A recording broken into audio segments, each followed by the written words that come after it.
দেখেন, আজকে আমি কিন্তু এখানে কোনো বোর্ডের কর্মকর্তা বা কোনো অফিসিয়াল হিসাবে কোনো ক্লাবের সেভাবে আসিনি। আমি জাস্ট নিরেট খেলাটাই দেখতে এসেছিলাম। বাট খেলা চলছে এখন, খেলার মাঝখানে এই নিয়ে অ্যানালাইসিস করার মতন যোগ্যতা এখন আমার হয়নি। আমার মনে হয় এইসব প্রসঙ্গ না আলোচনা করাই ভালো। মানে আমরা দেখতে পাচ্ছি যে এখন ক্রিকেট বোর্ডের কথা যদি আপনি অনেক বছর ক্রিকেট বোর্ডে ছিলেন, আপনার অনেক অভিজ্ঞতা। এখন যে ক্রিকেট বোর্ড চলছে খুবই অল্প কিছু কর্মকর্তা বা পরিচালক নিয়ে। ক্রিকেটের যে এখন যে পরিধি, মানে পুরো ওয়ার্ল্ড ওয়াইড কিংবা ডোমেস্টিক সব কিছু মিলিয়ে, সেখানে এত দিন ধরে এই অল্প কিছু বোর্ড ডিরেক্টরদের চালানো, তারা নিজেরাই স্বীকার করছে কতটা হিমশিম খেতে হচ্ছে।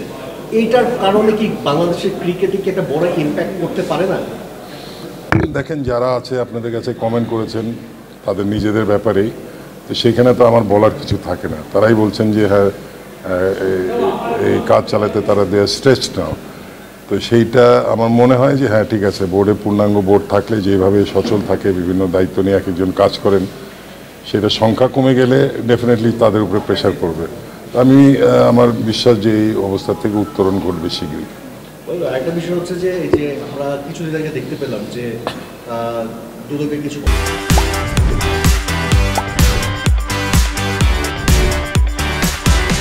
কর্মকর্তা বোর্ডে গিয়েছেন, প্রিভিয়াস যে কমিটি ছিল তাদের কিছু অ্যাক্টিভিটিসে হয়তো অনিয়ম পাওয়া গেছে, বিশেষ করে বিপিএল এর ticketing, division, third division, second division লিগগুলো যেগুলো হয় সেগুলোতে বঙ্গবন্ধুর নামে একটা শতবর্ষ একটা প্রোগ্রাম ছিল, সেটা নিয়ে দুর্নীতির তার আলামত পেয়েছে।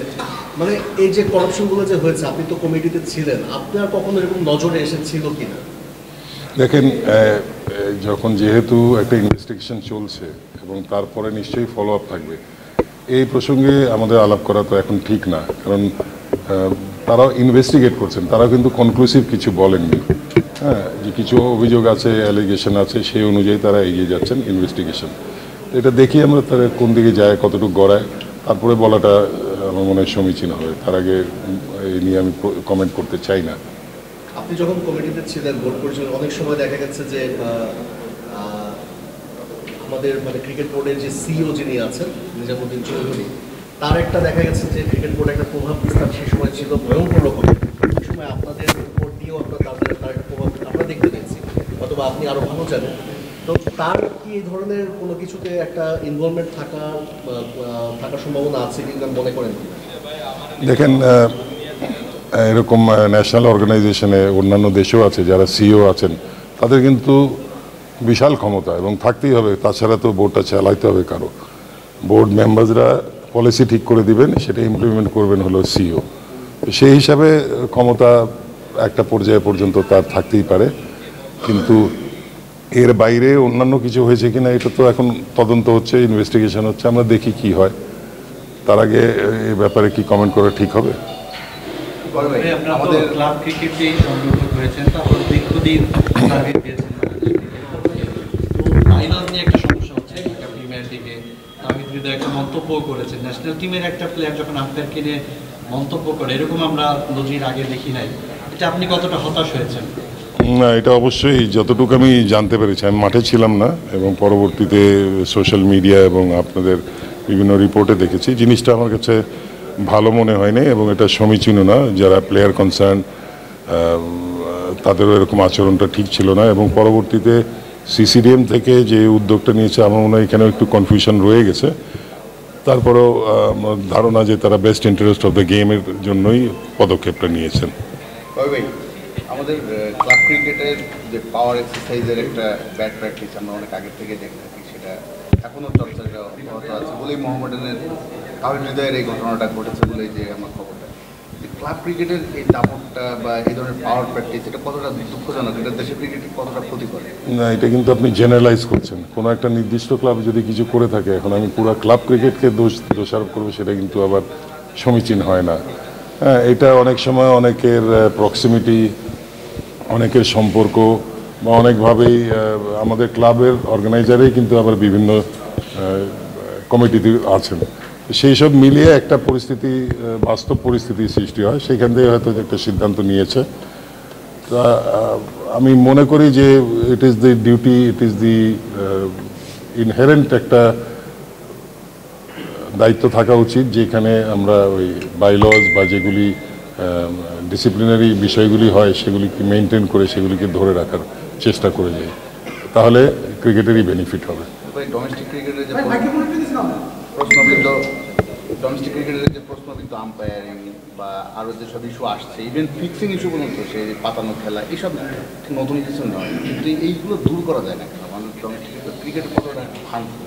এটা দেখেন, এটা তো সবারই দায়িত্ব, এটা সবাই বসে মিলে ঠিক করে, এবং গুডউইলটা সবচেয়ে বড় হলো যে আমার সদিচ্ছা থাকলে সম্ভব। এখানে কিন্তু আইন করেও সব কিছু থামানো যাবে না।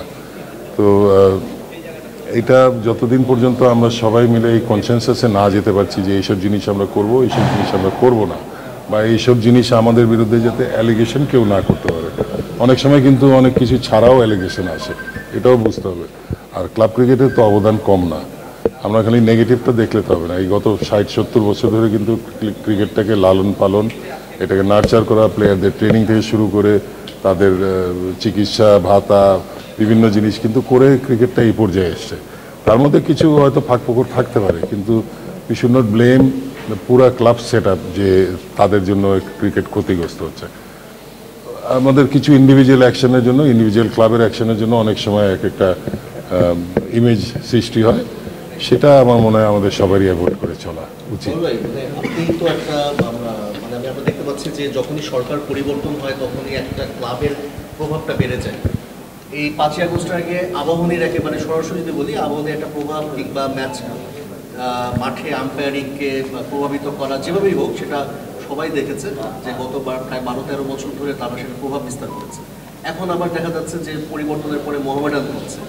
আপনি যখন ছিলেন দায়িত্বে, মানে এই 12-13 বছর ধরে যখন আবাহনীর একটা ক্লাবকে এভাবে সুবিধা দেওয়া হয়েছে, তখন এটার প্রতিবাদ বা এটা নিয়ে কোনো আলোচনা হয়েছে কিনা?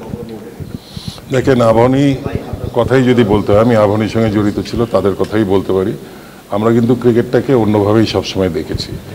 আমার মনে আছে আমি যখন আবাহনী ক্রিকেট টিমের টিম ম্যানেজার ছিলাম দীর্ঘদিন, সেই সময় একটা ঘটনার কথা বলি যে আমাদের এক খেলোয়াড় ছিল, আপনারা চিনবেন নাম বললে, বাট এখন বলতে চাই না। সে একটা খেলায়, আবাহনী মাঠেই খেলা হচ্ছিল, আমরা হেরে যাচ্ছিলাম একটা ইম্পর্টেন্ট খেলায়। সেখানে সে লাস্ট উইকেটে বোধহয় 4 রান দরকার, 9th উইকেট। আমাদের বোলার যে ছিলেন সে হঠাৎ করে বোলিং করতে গিয়ে রান আপের মধ্যে সে হাত ঘুরিয়ে রান আউট করে দিল, আমরা জিতে গেলাম ম্যাচটা। এটা কিন্তু আইনের মধ্যেই ছিল। ওইখানে সাপোর্টার যারা ছিল তারা কাঁধে নিয়ে প্লেয়ারকে ক্লাবে চলে আসলো, সবাই হলো। কিন্তু নেক্সট ম্যাচে সেই খেলোয়াড়কে কিন্তু আমরা ড্রপ দিয়েছি। কেন দিয়েছি? সে তো হাওয়া করে কেঁদে উঠলো যে আমি গত ম্যাচ জিতিয়ে দিলাম আর এই ম্যাচে আমাকে বসিয়ে দেওয়া হলো। বললাম যে দেখো, তুমি যা করেছো এটা আইনের বাইরে না, আইনের মধ্যেই আছে, কিন্তু আবাহনী এভাবে ক্রিকেট খেলে না, ইউ শুড নো দিস। তো এই সাইডটাও কিন্তু আছে, কিন্তু খালি আমরা দেখি বিভিন্ন কিছু আবার আছে, পারসেপশনের ব্যাপারও আছে। হ্যাঁ, তো সেই সব মিলেই এটাকে জেনারেলাইজ না করাই ভালো। এবং অনেক সময় ইন্ডিভিজুয়ালদের উপরেও নির্ভর করে, যে সংগঠনের সঙ্গে যেসব ইন্ডিভিজুয়ালরা আছেন জড়িত, তাদের অ্যাটিচিউড, তাদের মনোভাব, সেটার উপরেও কিন্তু হয়। কিন্তু তাদের সেসব অ্যাটিচিউডে বা সেই কর্মকাণ্ডে কিন্তু এতদিনের ঐতিহ্যবাহী সংগঠনগুলিও কলুষিত হয়ে যায়, তাদের নামটা খারাপ হয়। তো এগুলি আমার মনে হয় সবারই অ্যাভয়েড করে চলা উচিত, কারণ ক্রিকেটটা আমাদের একটা আইকনিক একটা জায়গা। এটা we must all work together for its betterment.